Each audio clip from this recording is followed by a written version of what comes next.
Lapit na masira yung broccoli natin guys, kaya kailangan ng lutuin.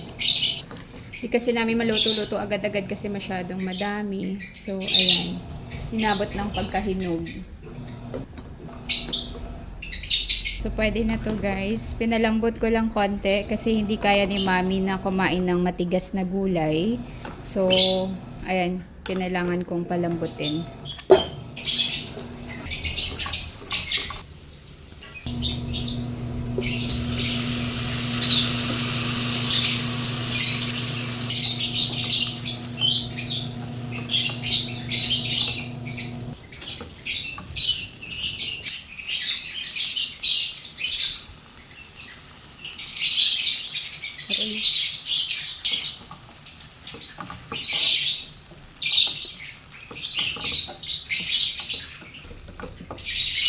Pakiramdam ko naman pwede pa pakilabangan yung gulay. Hindi pa naman siya bulok guys.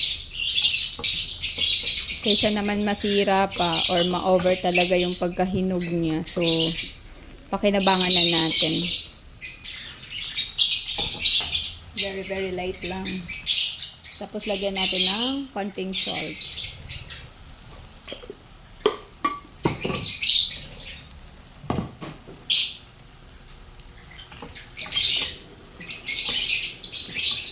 At dahil luto naman na itong ating broccoli, napakuluan na natin sa tubig. So, kahit hindi na natin masyadong patagalin dito sa apoy.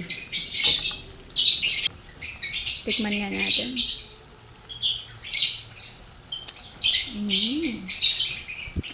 Sarap. Okay na. Pwede na.